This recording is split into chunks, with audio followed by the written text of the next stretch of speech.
શંભુરંગ મહારાજ, સાહેબ સુખદેવજી મહારાજ. સત્સંગ આમ તો કહેવાનું તો કહી દીધું બાપુ.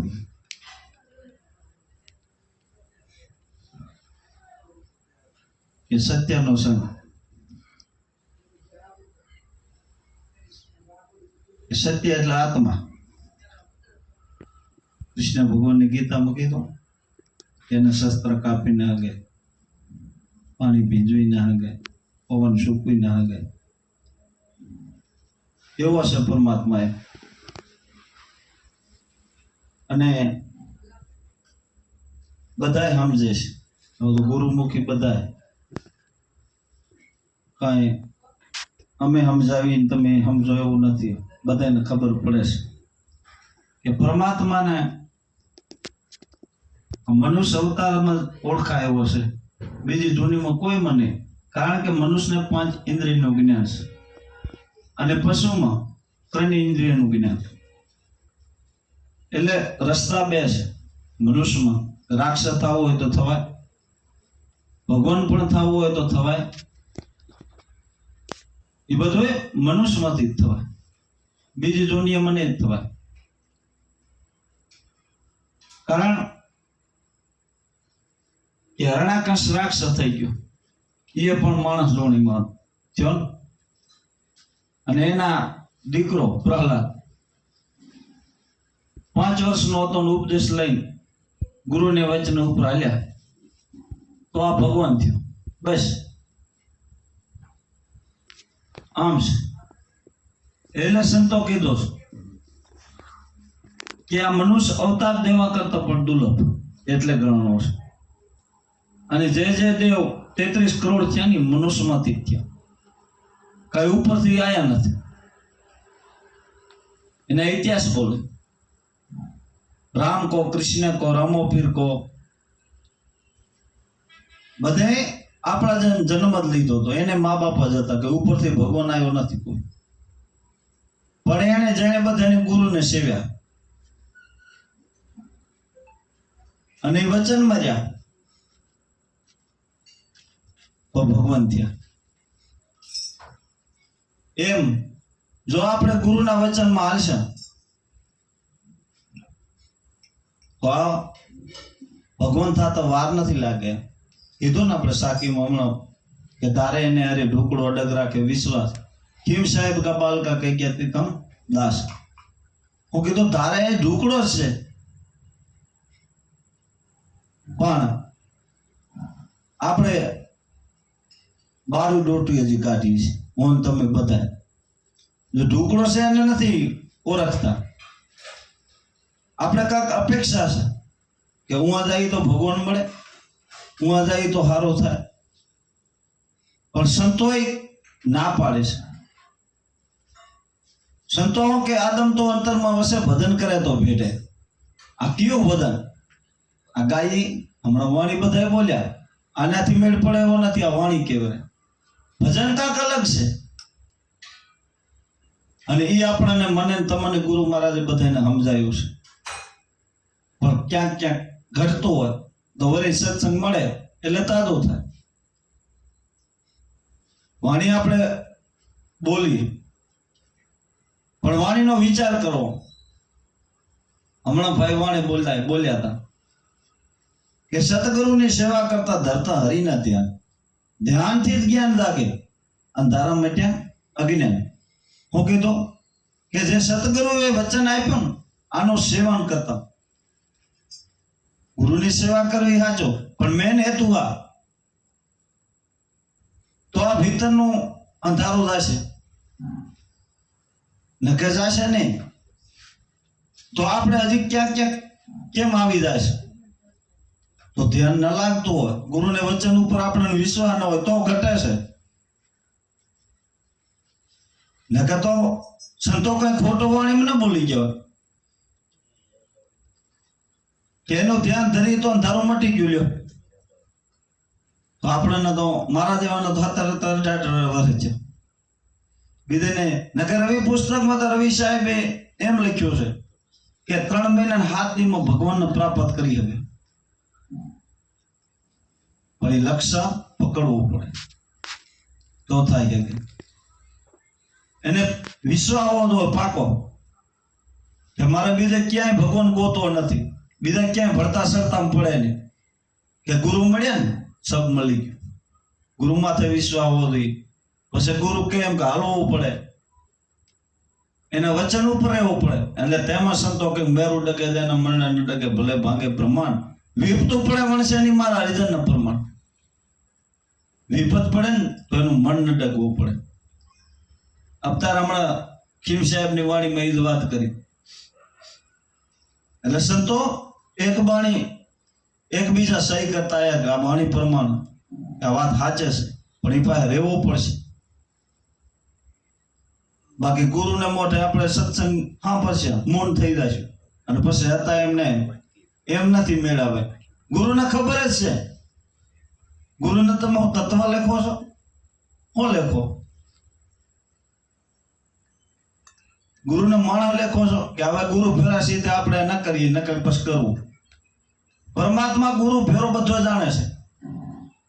અને તેમાં તો કબીર સાહેબે વાણીમાં કીધું, અનેક સંતોને કીધું કે મસીદી સડી બોલા પાંખ પોકારે જાણે સાહેબ બેરા હે, કીડીના પગમાં ઝાંઝર વાગે સાહેબ સુનતા હે.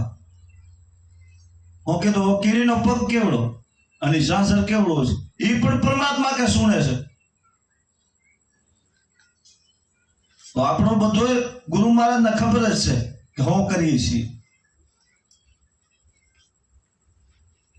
હવે જો સાચો કેવા જાય તો અત્યારે તો ગુરુને બિયાવવું પડે, શિષ્ય તૂટી જાય છે તો ગુરુ કેમ કરવો પડે? લ્યો કોઈ રેણીમાં ગુરુ શિષ્ય એમ કે આમ ને આમ, ગુરુ તો કહે હા અમુક તારો ઉપદેશ ગુરુને આપતા હોય અમુક તો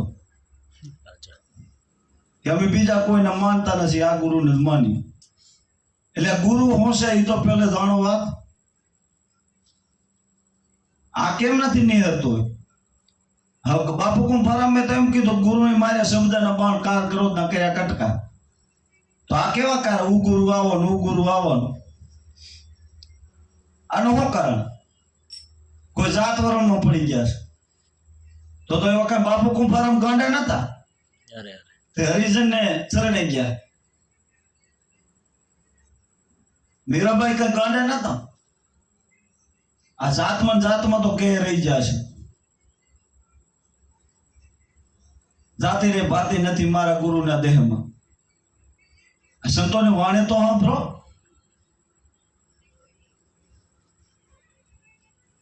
અને ગુરુના જ છેલ્લાએ તો કેટલાય લાખાની વાત સાંભળો તમે. એક આપણા સંતોની જીવન ચરિત્ર જોઈને તો આપણને ખબર પડે કે લાખો જેમ તેમ નતો, એને અમારા જેમ ગુરુ ગાદે આપી દીધી છે, પણ તોય શિષ્ય ખાડામાં નાખી દીધો. કારણ કે એને વાતને કાને ચીડ્યો. એટલે જેથી તોરલ અને જેસલભાઈ ઉગમસિંહના વાયક લેવા ગયા હતા હાટકોટ ગામ. તેથી ઉગમસિંહ લાકાના ઉંજ રહેતા અને કાયમ સત્સંગ સાંભળતા. એટલે તેમાં સંતો કહે છે કે સંગથી શુભ ઉપજાય કુસંગથી દખ હોય, ऐसा महादय अपना संगति હોય. હવે કાયમ ગુરુનો સત્સંગ આપણે પાસે એક જ કોટડીમાં જઈને મનન કરતો. અને એમાં જસન તોર તારીખ લેવા ગયા. એને ગુરુ મહારાજે કીધું કે હવે મારી ઉંમર મોટે થઈ અને હવે તો મારા હાલના તમે બતાવીશો, હવે તમે કરો તો સારો. પણ જસન તોર લે ત્યાંથી એમ કીધું કે બાપુ તમે જ આવો તો તમારે સૌરવ મંડપ કરવો છે, નકર કરવો નથી. એટલે ગુરુ મહારાજે આ પાડી દીધી. તો મારા હારું થઈને આ દેશ વિદેશથી સંતો આવતા હોય અને હું ન જાઉં ના ન કરે તો જે મારા શરીરનો થાવો હોય था, પણ ગુરુ મહારાજે આ પાડી દીધી. હવે એમાં એને 4-5 શિષ્ય કરેલા હતા લાખાને, અને ભાઈ ચાલુ કરી દીધું. હું કીધું કે હવે તો બાપુના ગુરુ તો ઉગમસિંહ બહુ મોટી ઉંમર થઈ ગઈ અને એ આપણા ગુરુ મહારાજને ગાદી બેહારી છે અને આ સૌરા મંડપમાં અહીંયા તો કઈ સારું. હવે એક જ કોટડીમાં લાખો જે ગુરુ મહારાજનો સત્સંગ કરેલો મનન કરતો હતો એટલે આ વાત સાંભળી કાનો કાન. એક વાર તો વાત મોડીએ નાખી કે ગાંડાઓ તમે શું કહો છો તો ગુરુ કરતો હું આગળ, પણ કાયમ એક જ વાત કરી શિષ્ય અને પછી લાખાના કાન ઢીલા થઈ ગયા. એ કે સાચી વાત હું તો જો બાપુ બેઠા બેઠા મને ગાદી બેહારી છે તો કે મારો જે કાર થઈ જાય, આ ફસાઈ ગયો. એટલે હુકમસિંહ ને લઈને આવતા આવતા તમે વાત આ બધી સાંભળેલ છે, કુવામાં ધક્કો મારી દીધો હતો લાખાએ અને પોતે જઈને મંડપમાં ગયો. અટોટ એના 4-5 શિષ્ય આરતી ઉતારવા માંડ્યા ને કરવા માંડ્યા. અત્યારે એવું જ છે અહીંયા ગુરુભાઈ ને વાયક નથી અટોટ આરતું ને ઉતરતી. એટલે લાખે અને હુકમસિંહ લારે ચીમડીઓ કોટવાને નીકળ્યા. એની કુવારી જઈને ઉભા રહે. હુકમસિંહ અંદર હતા, બારા કાઢ્યા, સત્સંગમાં ગયા. લાખો ભાઈ ચા હાંકડા ઉતર આ ક્યાંથી વળીને આવ્યા કે કુવામાં નાખીને આવ્યા હતા. અને એની વાય પાછો લાખો પૂગ્યો છે અને રક્તપિત્તનો રોગ કોઠ નીકળ્યો હતો. પણ આ કેના કહેવાથી? શિષ્યને કહેવાથી. એટલે શિષ્ય ધારે ને તો તારી નાખે, પણ જો ગુરુ પૂરો હોય ને તો એને સમજાવવા પડે કે પેલું આ કાઢો ને મેળ નહીં આવે. અને જો ગુરુને કરે તો શિષ્યને તો કઈ ન કઈ કરવા દો ને આપણો મેળ પડે છે પગે પડે છે તો મેળ કરી દે. પણ ના, એવું નથી હોતું. વિના અપેક્ષા અર્જુન કીધું ને, અર્જુન વિના અપેક્ષા બધાય મને પ્રિય છે, કોઈ અપેક્ષા ન હોવી પડે. મસંદર ને ચા ઘણા શિષ્ય હતા, એક જ ગોરખ હતો તો મહાન ન થઈ ગયા. એવું નથી હોતું. એટલે સંતોએ ભજન માથે ભાર મૂક્યો છે કે પેલી તમારી અવતાર બાપુ વાત કરી 5 કર્મ ઇન્દ્રિય 5 જ્ઞાન ઇન્દ્રિય આ બધી બંધ કરો અને પછી મન પકડાશે. નકા પકડાય એવું નથી. આ મનને જ છે ને, આ પછી આ બધા મનના છે. મહાન શું ના છે, સંતો નિખાલસ ભાવી રહ્યા છે. આપણા કુંભારામ બાપાનું જીવન ચરિત્ર જોવો તો હવે આના રબારીના પ્રવેશમાં થઈ ગયા. લ્યો એ નથી કઈ કરાયો તો મહાન થઈ ગયા. એને એક ભજનનો આહાર હોવો જોઈએ, બીજા હેનો ન હોવો જોઈએ, બીજા પડતા જ નથી. એટલે સંતો કહે છે કે રામ ભજન વિના નૈનિસ તારા સમજ મન ક્યાં સુતા. જાગ્રત નગરીમાં ચોરના લોટે જખ મારે ભલે જમદૂતા. નકર પાછલી કડીમાં કહી દીધું કે જોગી થાય ને જટા વધારે અંગે લગાવે ભંભૂતા. દમણી કારણે દેહ જલાવે જોગીને જગદૂતા. એક જોગી એને વાત નથી કે આજે સત્સંગમાં આવે ને બધા એને વાત કરીશ. હું તો લેશ છે ને, આપણને ખબર જ છે. પણ આ જગદૂતા રે ને હાથે મહાન થઈ જાય એને પણ કીધે છે એવું નથી એમ. એટલે પછી કીધું જપ કર તપ કર કોટી યજ્ઞ કર, કાશી જાય તો કરવત લઈને તોય મુવા પછી મોક્ષ ન પડે સજ્જગા જનભૂતા. એટલે સંતો કીધું છે કે નામ મદરો. આ કળિયુગમાં નામ આધાર જ ભક્તિ છે. પણ જેને ગુરુ મળ્યા હોય અને જે નામમાં રેણી કેડીમાં રહી ગુરુનો આધીન થાય અને ભજન કરી જાય 100% નીકળી જાય, 100% નીકળી જાય. એટલે એ માટે સંતો કીધું, બાપુ કુંભારામે પણ કીધું કે એ માટે ધ્યાન ખપશે અને ધ્યાનથી જ જ્ઞાન પ્રાપ્ત થાય છે. પણ ધ્યાન કરતા હોય તો પાછા આવા આવરણ ના આવે કે, પણ ધ્યાન ના લાગતો ત્યાં જ આવા આવરણ આવે. એટલે સત્સંગ તો ખૂબ થઈ ગયો, થોડોક થઈ ગયો આકરો, માફી માંગી બધે તમે. જય ગુરુ મહારાજ.